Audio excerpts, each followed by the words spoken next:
नमस्कार। चौथे चरण की देश की 96 लोकसभा सीटों पर वोटिंग चल रही है। बड़े बड़े चेहरे, बड़े बड़े दिग्गज मैदान में हैं और 10 राज्य और एक केंद्र शासित प्रदेश की ये 96 लोकसभा सीटें जहां पर वोटिंग चल रही है। बात करें यूपी की, देखिए दोपहर 1 बजे तक का डेटा आ चुका है। 39.66% का मतदान। बात करें शाहजहांपुर की तो 1 बजे तक के 36.34% मतदान वहां दर्ज किया गया है। इसी तरीके से बात करें अगर सीतापुर जिले की तो दोपहर 1 बजे तक का मतदान आंकड़ा कह रहा है 42.65% वोटिंग हो चुकी है। हरदोई में दोपहर 1 बजे तक 39.69% मतदान दर्ज किया गया है। इसी तरीके से बढ़ते आगे मिश्रिक की बात करेंगे, दोपहर 1 बजे तक 39% के आसपास का मतदान वहां भी दर्ज किया गया। उन्नाव में भी दोपहर 1 बजे तक 38.69% मतदान दर्ज किया गया है। 13 लोकसभा सीटें उत्तर प्रदेश की जहां वोटिंग चल रही है। कानपुर में 1 बजे तक 33.84% वोटिंग अब तलक हो चली है दोपहर 1 बजे तक। कन्नौज हॉट फेवरेट सीट 43.14% मतदान दर्ज किया गया, यानी सबसे ज्यादा अगर बात करें सभी जिलों से तुलनात्मक तौर पर। बात फर्रुखाबाद की जहां पर दोपहर 1 बजे तक 44.39% मतदान, धौरहरा में 43.25%,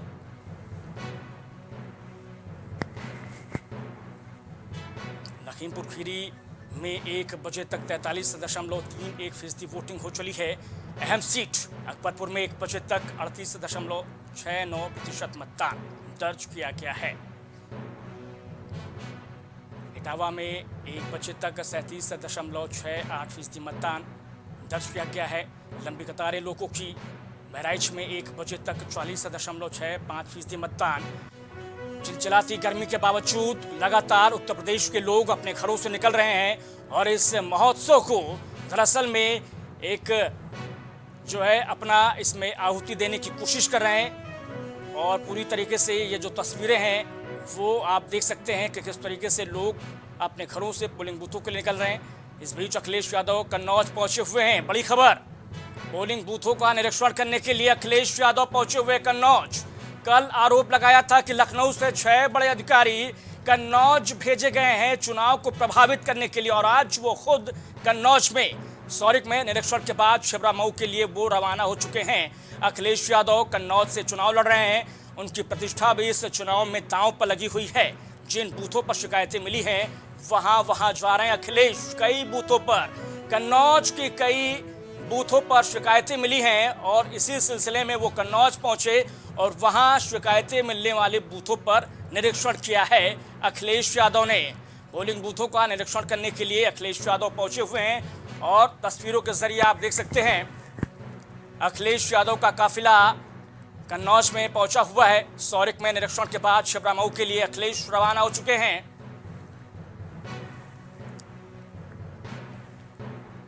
तो ये बड़ी खबर प्राइम टीवी पर आप तक पहुंचा रहे हैं। कई बूथों से शिकायतें मिल रही हैं, ऐसा कहना अखिलेश यादव का, और उन्हीं बूथों का जायजा लेने के लिए, निरीक्षण करने के लिए अखिलेश यादव खुद उन बूथों तक पहुंच रहे निरीक्षण के लिए।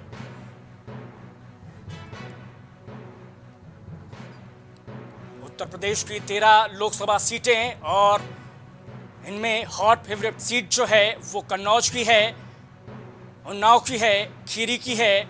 वो खीरी लोकसभा सीट जहां अजय मिश्रा टेनी पहली बार जनता की अदालत में है। तिकुनिया कांड के बाद पहली बार खीरी में चुनाव हो रहा है। उनके बेटे मुख्य आरोपियों में शुमार थे, लेकिन अब वो खुद जनता की अदालत में है। उधर अखिलेश यादव कन्नौज से चुनाव लड़ रहे हैं और इसी बीच वो कन्नौज भी पहुंचे हुए हैं, निरीक्षण के लिए पहुंचे हुए हैं पोलिंग बूथों का और लगातार जायजा ले रहे हैं जहां भी शिकायतें मिली हैं।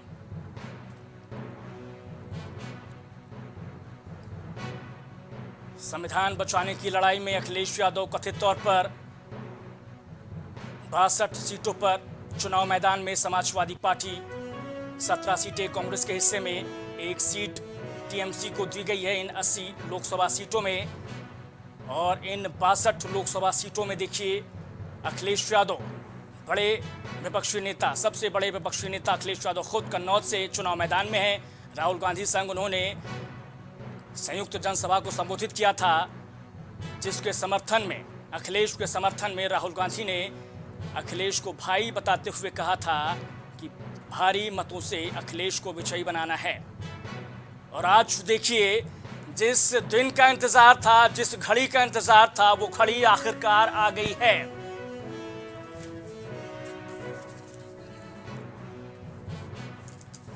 सुब्रत पाठक के खिलाफ चुनाव मैदान में ताल ठोकते हुए अखिलेश यादव, आखिरी वक्त में उन्होंने सुब्रत पाठक के खिलाफ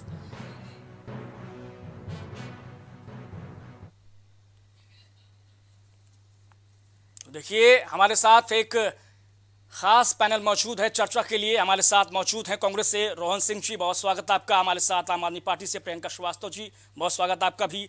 बीजेपी से शिव सिंह भारती, आपका भी बहुत स्वागत है। और साथ ही साथ हमारे साथ मौजूद हैं दिलीप यशवर्धन जी, राजनीतिक विश्लेषक के तौर पर, आपका भी बहुत स्वागत है। राम ऋषि पांडे कन्नौज से हमारे संवाददाता, बहुत स्वागत आप सभी तमाम मेहमानों का। शुरुआत 2019 के नतीजे ये बतलाते हैं कि बीजेपी सभी 13 सीटों पर चुनाव जीती थी, इसलिए चुनौती बड़ी है।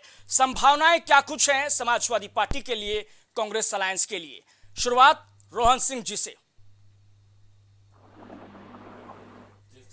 होने को कुछ नहीं होता, उसके पास पाने को सब कुछ होता है। सबसे आसान बात है, लेकिन शुरुआत इसी से करता हूँ। भारतीय जनता पार्टी ने अपने 10 साल में क्या काम किया, ना प्रधानमंत्री मंच से बता पाते हैं, ना उनके गृह मंत्री, ना भारतीय जनता पार्टी के नेता। इनके पास कहने के लिए सिर्फ 370, पाकिस्तान, कांग्रेस, जवाहरलाल नेहरू, मुसलमान, इसके अलावा करने को कुछ बात नहीं। इसीलिए नौजवान इनसे दूर हो गया, नौजवान ना उम्मीद है, इसीलिए वोटिंग परसेंटेज भी गिर रहा है। तो ये हम सबकी भी जिम्मेदारी, वोटिंग परसेंटेज भी बढ़े और हम सब ये देखें कि भारतीय जनता पार्टी किस तरह से संवैधानिक संस्थाओं का दुरुपयोग करके, संवैधानिक संस्थानों पर चोट करके भारत की आत्मा को नुकसान पहुंचा रही है, किस तरह से संविधान के लिए खतरा उत्पन्न हो गया, किस तरह से आने वाली पीढ़ियों के लिए खतरा उत्पन्न हो गया। ये हम सभी भारतीयों की और सबकी जिम्मेदारी कि हम लोग अपने आने वाली पीढ़ियों के लिए लड़ाई लड़ें और भारतीय जनता पार्टी। लेकिन रोहन जी, मतदान प्रतिशत जो 1 बजे तक का, दोपहर तक का कह रहा है, वो दरअसल में बतला रहा है कि 40% के आसपास मतदान यूपी में हुआ है। यानी कि कहीं ना कहीं 3 फेजेस से हम तुलना करें तो अभी तक सबसे ज्यादा मतदान हुआ है आज के इस चरण में 1 बजे तक। शाम तक का जो डेटा आएगा तब का तब देखा जाएगा। फॉर्म 17A का भी सब मिलान करवाया जाएगा और इलेक्शन कमीशन को कहा अभी तक के डेटा पर आप क्या कहेंगे? अभी तक के डेटा भी अच्छा है, क्योंकि आज मौसम हम लोगों ने सुबह से अभी फॉलो कर रहे हैं, फर्रुखाबाद, उन्नाव, हर जगह पे मौसम बहुत अच्छा है, बदरी है, गर्मी कम है। तो अभी 12 तारीख को सारी स्कूलों में छुट्टियां होने की बात हो रही हैं। ठीक है, सारे कॉलेज। शिव सिंह भारती जी, जिसके पास खोने को कुछ नहीं होता है, पाने को सब कुछ होता है। 13 सीटें आपको मिली थी, लेकिन इस बार देखिए मुंह की खानी पड़ सकती है, रोहन सिंह जी कह रहे हैं।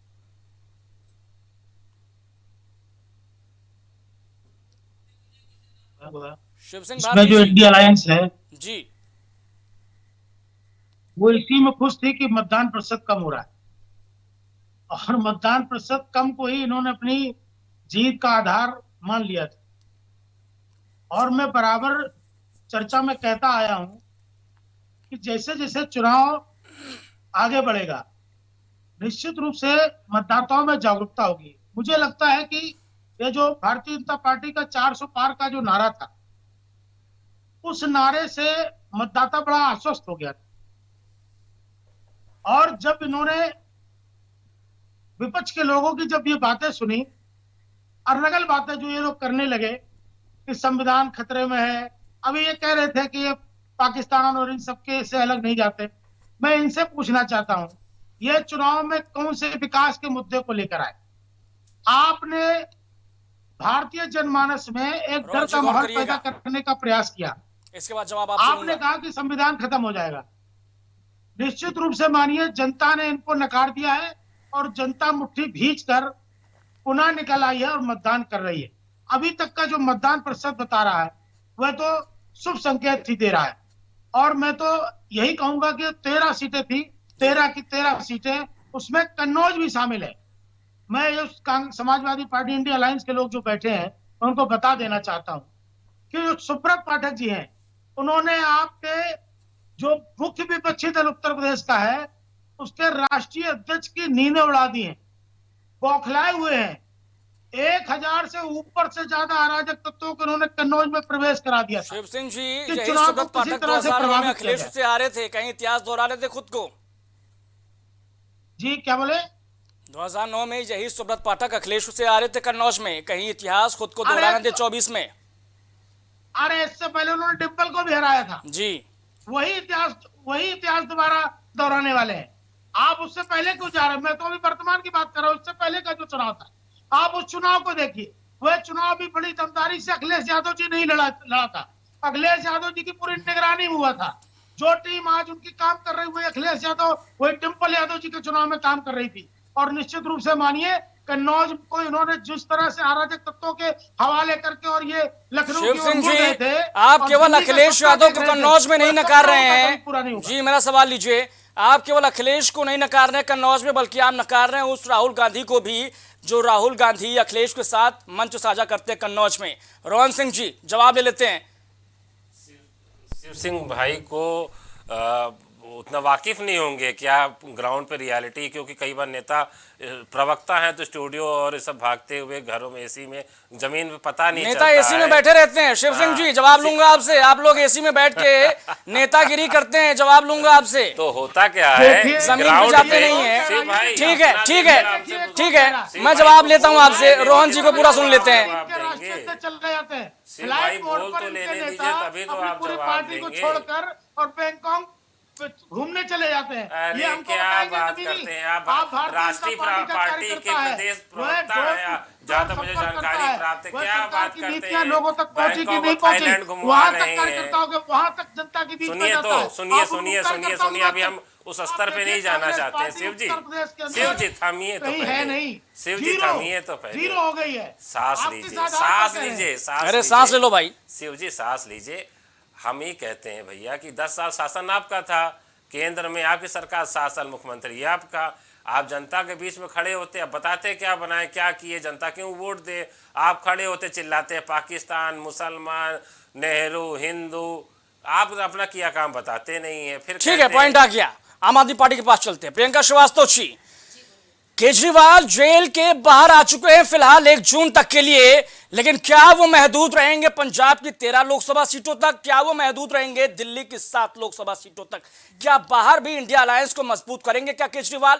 बिल्कुल मैं ये कहना चाहूंगी कि गठबंधन के तहत अब हमारे अरविंद जी जा के प्रचार प्रसार करेंगे और बहुत मजबूती के साथ चौथे हम फेज खड़े में क्या, रहेंगे। चौथे फेज में क्या समर्थन है इंडिया अलायंस को?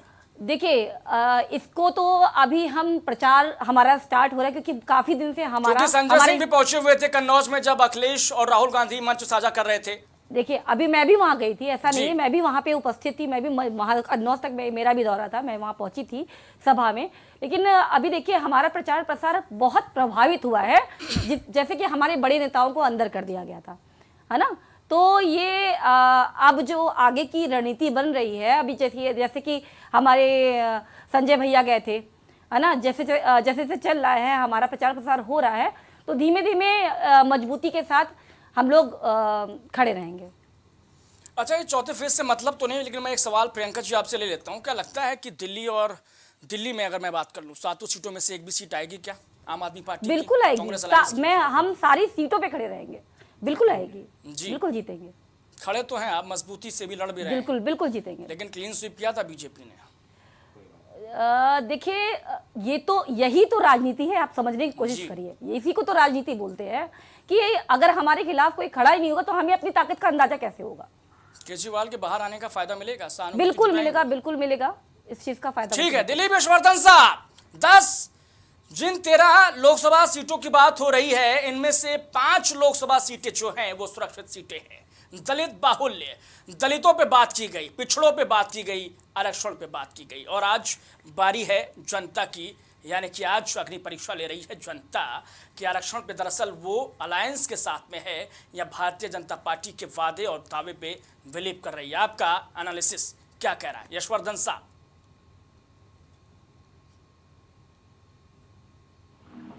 हो जाएगा, बात करूंगा वो नाराज है, इसलिए मैं ऐसे कोई बात नहीं करूंगा जी। एनालिसिस ये जरूर है कि 13 की 13 सीटें भाजपा के पास थी वो वापस तो नहीं आएंगे। उनमें से कुछ सीटों की कमी जरूर होगी। जी, उस गौर कमी कर के बहुत लीजिएगा सारे शिव सिंह फैक्टर जी, हैं। 13 की 13 सीटें बीजेपी के पास नहीं रहेंगी, ठीक है। दिलीप जी कंटिन्यू। उसके बहुत सारे फैक्टर हैं राम जी। जी जैसे कन्नौज की सीट पर जो लड़ाई है वो बड़ी मजबूत लड़ाई है। अजय मिश्रा टेरी जी की सीट को विपक्ष ये कह रहा है कि वो खतरे में है, लेकिन अगर जिस वजह से खतरा बताया जा रहा है वो उस वजह में अगर वाकई में कुछ दम होता। उसका असर विधानसभा सीट पे भी दिखाई देता। विधानसभा चुनाव में उस खतरे के बावजूद, क्योंकि वो जो इंसिडेंट हुआ था वो 2021 में हुआ था जी और 2022 में उस जगह की सातों विधानसभा सीटें भाजपा के फेवर में चली। इसका मतलब जनता ने उस इंसिडेंट का कोई हवाला इलेक्शन में नहीं लिया था, तो तब नहीं लिया था तो अब भी नहीं लेगी। तो मुझे लगता है कि टेरी साहब उस इंसिडेंट को छोड़ करके अगर कोई फैक्टर उनके अगेंस्ट में जाएगा तो बात अलग है।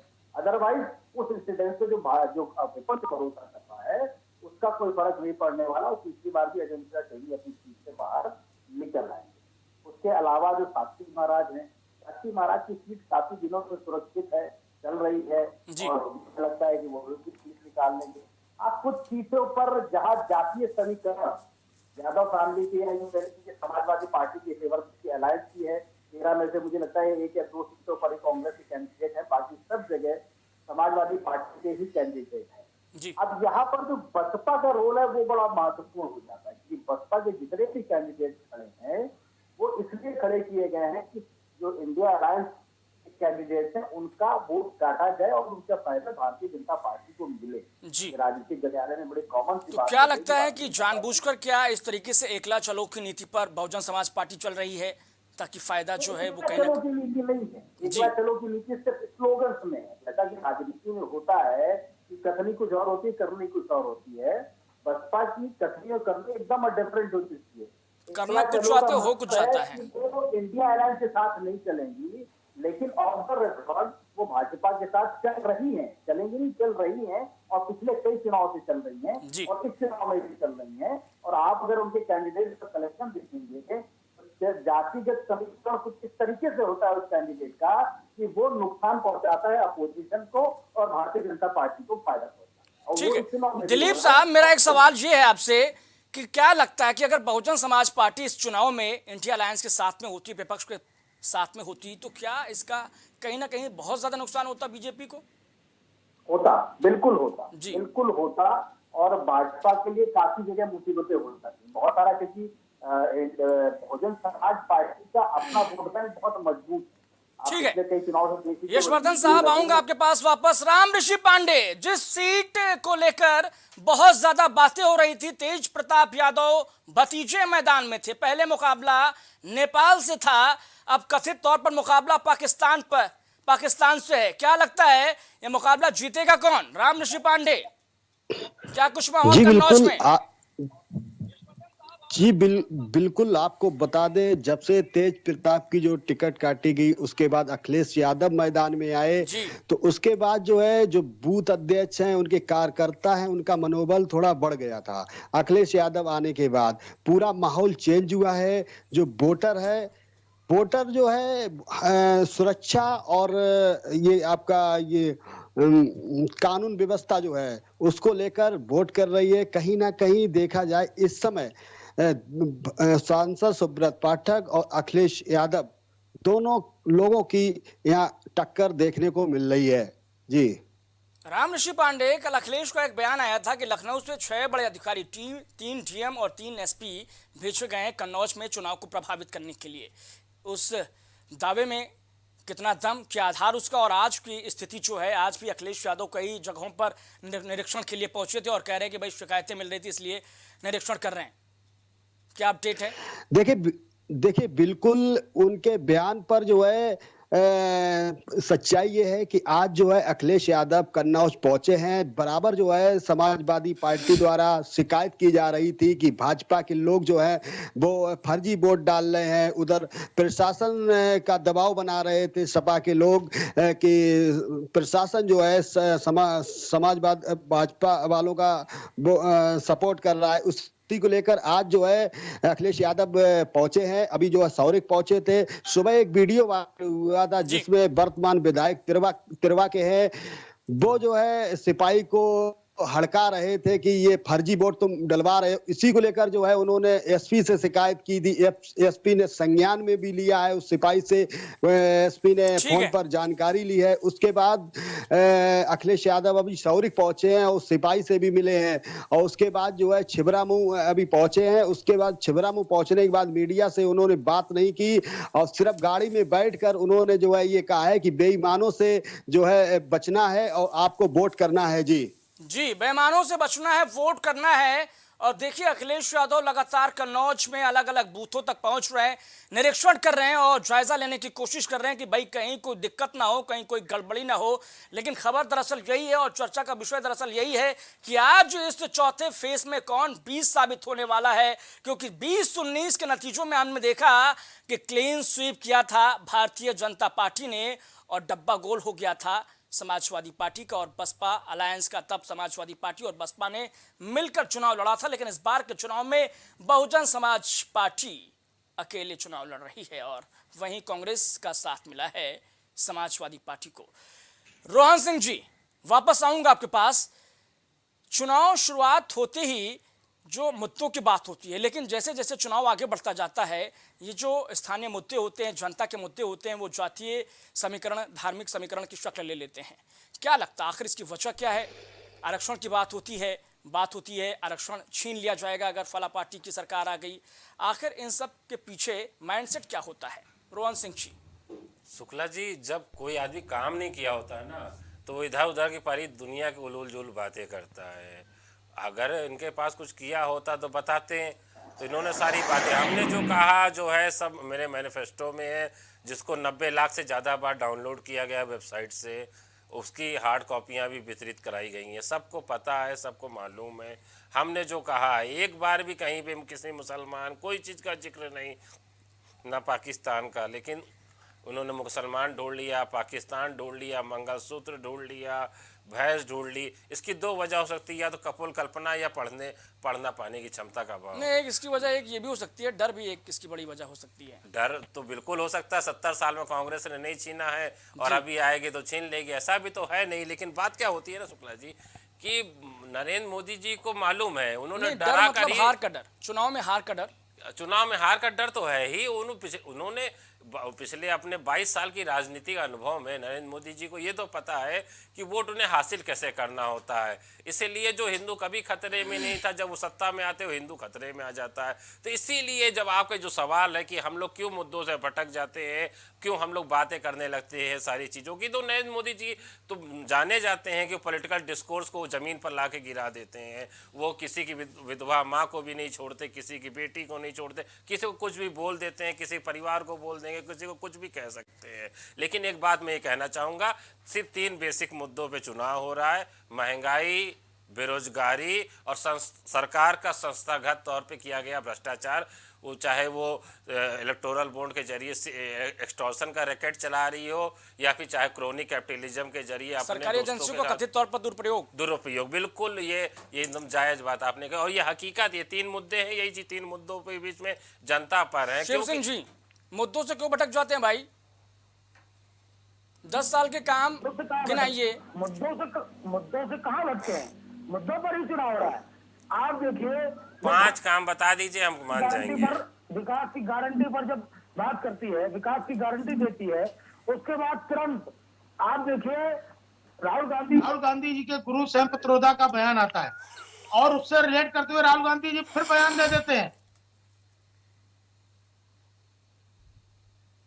जी उसके ऊपर बयान देते हैं, कहते हैं कि मैं एक्सरे कराऊंगा, देश के संसाधनों का एक्सरे कराऊंगा, किसके पास कितना ज्यादा है उसका एक्सरे कराकर उसको समान रूप से वितरित कराने का काम किया जाएगा। तो आप निश्चित रूप से मानिए, आप कह रहे हैं कि हिंदुओं की बात करने लगते हैं। हिंदुओं की बात करने में बुराई क्या है? हिंदुओं की बात सिर्फ भाई हिंदी पढ़ पाते हैं, सिर्फ एक समाज उसमें क्या लिखा है कि हम एक्सरे करा, हिंदू समाज आपको आज आप धारणा बता दो एक्सरे की बात क्या है, कि भारतीय समाज का वर्टिकली पूरा एक्सरे हो कि किन के पास कितनी संपत्तियां इकट्ठी हैं, आरक्षण जिस सिद्धांत जिस मकसद से लागू किया गया उनको वो चीज मिली कि नहीं मिली, उस परेशानी को आइडेंटिफाई करना और समस्या को हल करना। राहुल जी ने हिंदी में बात, एक्सरे क्यों नहीं कराया? हिंदी में समझा रहा हूँ, फिर से समझिए। राहुल आप जी ने देखिए, कहा देखिए, समाज देश का में- एक्सरे कराया देश में जाए आप और घुसपैठ पता रोकने चले में कि नाकाम ऐसे रहे। कौन लोग हैं जो देश में 75 आप साल से घुसपैठ रोकने जिनके में पास नाकाम रहे। लगातार बड़ी तो संख्या अपने में मुद्दे आपने जो इकट्ठी है होती चली जा मुस्लिमों को रही यहाँ है और पर बाकी लोगों के पास उस रेस में पीछे छूट गए उस ठीक है विकास के यशवर्धन क्रम जी, में। यूपी की ये 13 लोकसभा सीटें और इन 13 सीटों में से सिर्फ 2 सीटों पर बीजेपी ने अपने कैंडिडेट बदले, बहराइच और कानपुर। बीजेपी को कहीं ना कहीं ये आभास है और ये जानकारी है कि भाई उनके जो सांसद हैं वो लगातार जनता के बीच में रहे, जनता उनसे नाखुश नहीं है, इसीलिए उनके टिकट रिपीट किए गए। क्या टिकट रिपीट करना बीजेपी के लिए फायदेमंद साबित होगा? जनता भरोसा जाहिर कर पा रही है क्या? देखिए, ये तो रणनीति है। आप कई चुनाव में देखिए, कई बार वो विधानसभा से उठा के लोगों को लोकसभा पहुंचा देते हैं, लोकसभा से उतार के विधानसभा में ले आते हैं। कई बार पिछले फेज में जो इलेक्शंस हुए थे 10 सीटों पे, उसमें से 5 सीटों पर नए कैंडिडेट आए थे। इस बार 13 में से सिर्फ 2 ही सीटों पर कैंडिडेट आए, 11 पर वही के वही कैंडिडेट हैं। तो ये बीजेपी की रणनीति और उसने कुछ देख सुन के ही ये कहा होगा, फायदा होगा डेफिनेटली बीजेपी के हिसाब से, तभी टिकट्स रिपीट किए गए हैं। वरना अगर बीजेपी टिकट काटने में माहिर है, हर बार टिकट काटती है, अगर कैंडिडेचर में कहीं कोई नुकसान नहीं दिख रहा होगा, जो ग्राउंड रिपोर्ट है उस कैंडिडेट के खिलाफ या उसके फेवर में वो अच्छी रही होगी, तभी उसके टिकट्स रिपीट हुए हैं। और जो कानपुर और बहराइच के जो टिकट काटे गए हैं, नेचुरली उनकी ग्राउंड रिपोर्ट खराब हुई होगी। तो ये बीजेपी की नजर से या बीजेपी की स्ट्रेटेजी के हिसाब से कहा जा सकता है कि टिकट रिपीट का मतलब है कि कैंडिडेट की विनेबिलिटी जो है वो पार्टी मान के चल रही है। जी, अगर आपसे मैं समझना चाहूं कि इन 13 सीटों में से क्या लगता है कि नंबर्स के हिसाब से आप कितनी सीटें देना चाहेंगे बीजेपी को, अलायंस को? ये कह पाना बड़ा मुश्किल होता है कि जनता का क्या मिजाज है, ये जब तक बैलेट बॉक्स खुलते नहीं तब तक नहीं पता चलता है। लेकिन मान के चलिए कि आकलन क्या कहता है? 90% सीटें, आकलन क्या कहता है? 90% सीटें भाजपा रिटेन करेगी। जी, 10% सीटें, यानी कि कन्नौज की सीट उसमें शामिल। कन्नौज की सीट पर फाइट है। फाइट है मतलब जीत नहीं रहे हैं, फाइट है सिर्फ।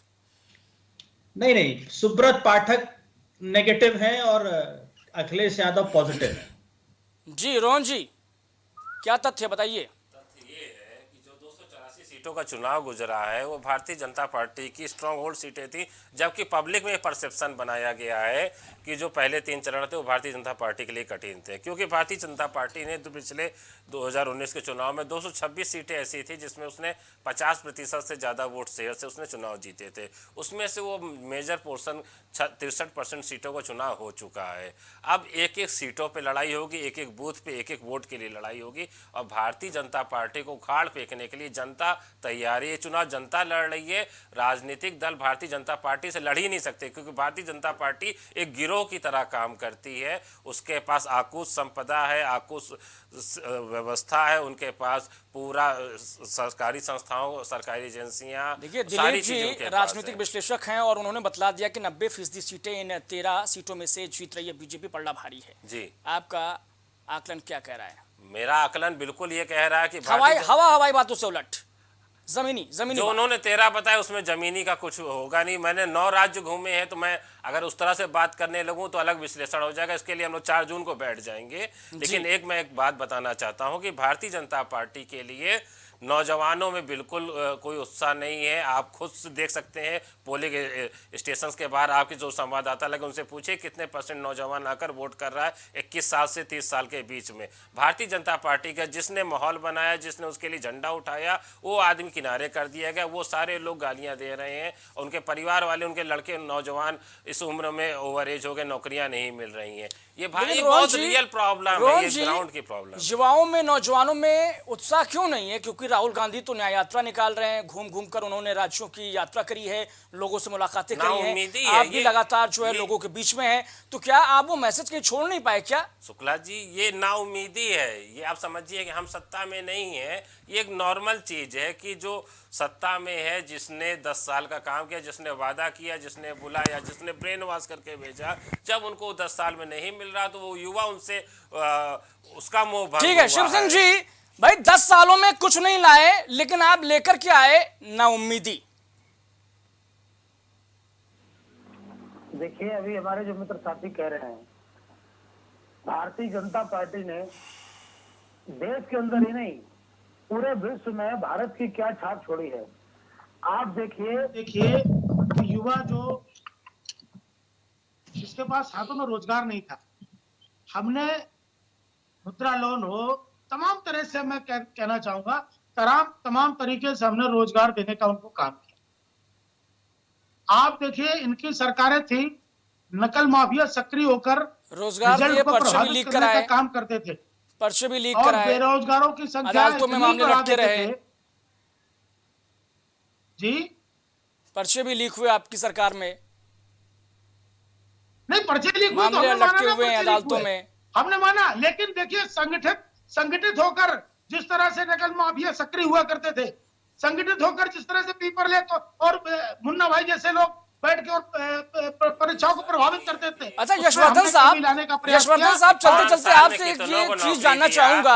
आप लोग के अंदर गजब थे रही, 2 करोड़ नौकरियां साल भर देने का वादा करके आए हर साल, किसानों की आय दुगनी कर देंगे, 100 स्मार्ट सिटी बना देंगे, रोजगार की बुलेट बात कर ट्रेन रहे चला हैं, देंगे। रोजगार की बात कर एक रहे हैं। चीज को आप बता नहीं सकते हैं, वही रात दिन वही अलाप लेकिन मारते हैं। रोहन आप जी लोगों को काशी तो राजनीति से क्योटो बन संन्यास गया है ले ना, लेना चाहिए। रोहन जी काशी तो क्योटो बन गया है ना, काशी को क्योटो बन गया हम लोग, और आप चलते सफर करके आ जाते हैं, शाम को आरती करके देख के आते हैं काशी का क्योटो क्या हुआ। मेरे पास वीडियो रखे हैं, अजय राय जी ने अपने ट्विटर प्रोफाइल से शेयर करके रखा है कि किस तरह से नामांकन करने जा रहे थे, सड़क पर सीवर का पानी बह रहा था और गंदगी बह रही थी। तो काशी क्योटो बना कि नहीं बना, वो काशी अलग ही जगह है। काशी इलाहाबाद पूरे तरफ 2 ही जगह ऐसी है जो बौद्धिक और अक्खड़ पर अल्हड़पन के लिए जानी जाती है, और वहां पर आप जाएंगे आप महसूस करेंगे कि रात 12 बजे 2 बजे काशी लोग क्योटो बन गया क्या? मिलते हैं और उनके पास ओपिनियन है, वो बताते हैं कि रोहन सरकार ने कुछ जी करके बहुत नहीं अच्छा जवाब दे रहे हैं इस बारे में, और शायद मैं भी प्रचार करने काशी जाने वाली हूँ और मेरा दौरा वहाँ पे होने वाला है,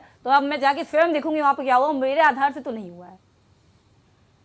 क्योंकि आज नरेंद्र मोदी का काशी में रोड शो भी है और कल वो अपना नामांकन दाखिल करेंगे काशी से।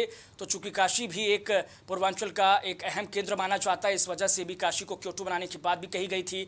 और जिस तरीके से 10 साल सरकार के गुजर चुके हैं, ठीक है यशवर्धन साहब, मेरा एक सवाल आपसे ये है कि जो तमाम ये जो सियासी गुड़ागणित है, अब तक 286 सीटों पर 284 सीटों पर 3 फेजेस में मतदान हो चला है। आज जो है शाम 6 बजे तक 380 सीटों पर मतदान खबर हो जाएगा। इन चारों फेजेस में क्या कुछ आकलन आपका कहता है कौन किस पर भारी?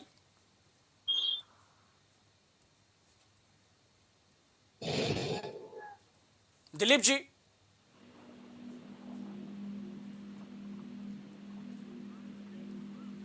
दिलीप जी आवाज पहुंच रही है आप तक?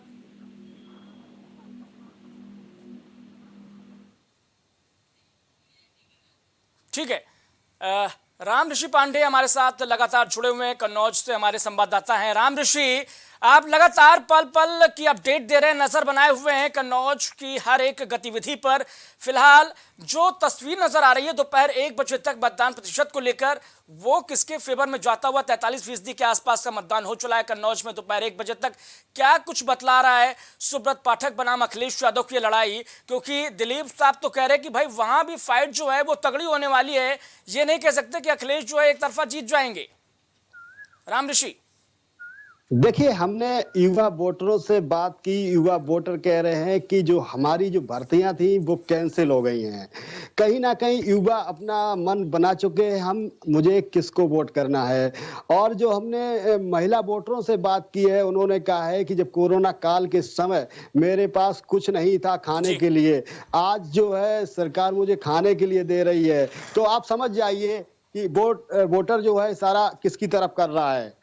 ठीक है राम ऋषि, समाजवादी अलायंस जो वोट करेगा वो तो अखिलेश के चेहरे पर करेगा, अखिलेश के काम पर करेगा, लेकिन बीजेपी का जो वोटर है वो वोट कर सकता है सुब्रत पाठक के चेहरे पर भी, नरेंद्र मोदी के चेहरे पर भी। लेकिन यहां पर क्या लगता है कि सुब्रत पाठक ने 5 साल में विकास काम किए क्या?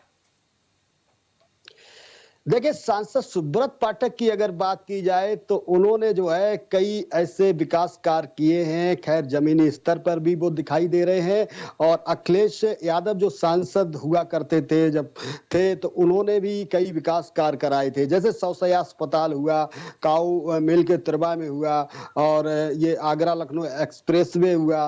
उन्होंने भी कई जो है लोकसभा में विकास राम ऋषि, चलते चलते क्या सुब्रत पाठक चुनाव से पहले 5 साल में कन्नौज में नजर आते थे क्या आपको? जी बिल्कुल।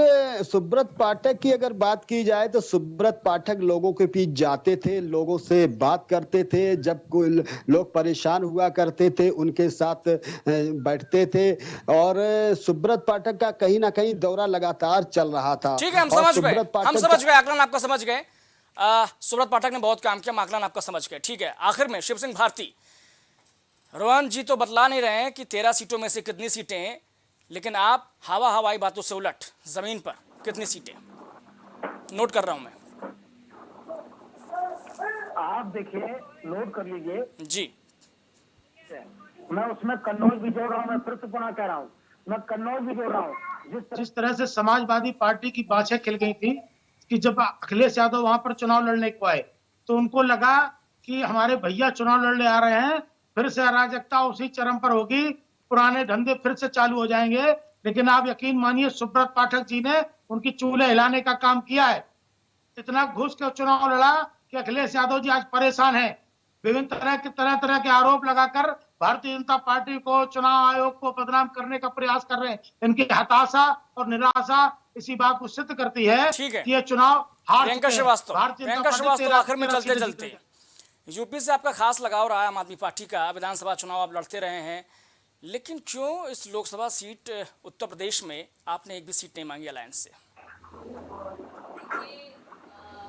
इस समय हमारी पार्टी, जैसे कि आप सब लोग जान रहे हैं, जी। इस समय पार्टी को बहुत कहना नहीं चाहिए, परेशान किया जा रहा है हमारी पार्टी को, और हमारा पूरा लड़ने का मन था। नहीं, सीट आपने मांगी नहीं कि मिली नहीं नहीं? मांगी, देखिए गठबंधन के तहत मांगने की बात नहीं है, देखिए इसकी तैयारी भी तो होती है।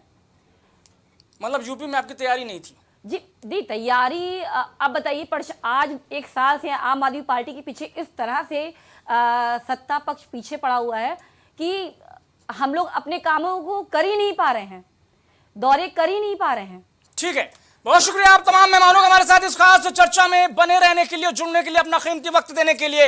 लेकिन आज चौथे चरण का चुनाव जो है ऑन है, और इस वक्त जो है 96 लोकसभा सीटों पर देश भर में वोटिंग चल रही है।